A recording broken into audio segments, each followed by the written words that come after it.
आज या ठिकाणी नीरा नदीच्या पाण्याला पूर येऊन जवळजवळ 1 महिना झालं. इथला शेतकरी ओसाड पडलेला आहे. इथल्या शेतकऱ्यांच्या जमिनी वाहून गेलेल्या आहेत. पुरामध्ये वैरणी असतील, काय ऊस असतील, मका असतील, जे काय अन्य पिकं असतील ती सर्व पिकं वाहून गेलेली आहेत. आणि रस्त्याच्या खाल्ला जो शेतकरी आहे तो पूर्ण उघडा पडलेला आहे. आज त्याच्या रानात माती बघायला राहिलेली नाही, खडकाला माती गेलेली आहे, पाईपलाईनी फुटलेले आहेत, पाईपलाईनी कोरड्या पडलेले आहेत.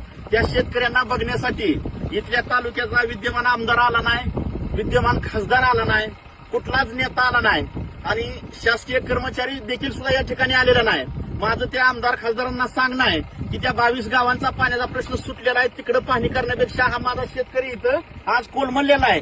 त्या शेतकऱ्यांची पाहणी करा, इथं अनुदान द्या, काय नुकसान भरपाई असतील ते पंचनामे झालेले आहेत, पण त्याची नुकसान भरपाई अजून या ठिकाणी आलेली नाही. ती नुकसान भरपाई मिळावी अशी मी त्या आमदार आणि खासदारांना सांगतो की तुम्ही इथं या आणि माझा शेतकरी जवळजवळ आज 1 महिना झालं तुम्हाला इथल्या शेतकऱ्यांची दखल घेता येत नसेल. तुम्ही फक्त मतदानापुरतं येत आहे आणि आज माझा शेतकरी इथं कोलमडलेला आहे तर तुम्ही इथं येऊ शकत नाही.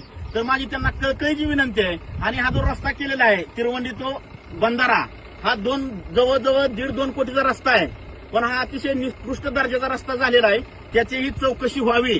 साईड पट्ट्या निघालेल्या नाहीत, साईड पट्ट्या झाल्या पाहिजेत. हे सर्वांना आम्हाला आपल्यासाठी जाण्यासाठी रस्ता पाहिजे.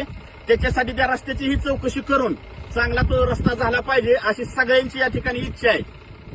आणि या ठिकाणी शासनानं लवकरात लवकर दखल घेऊन इथल्या शेतकऱ्यांना न्याय द्यावा.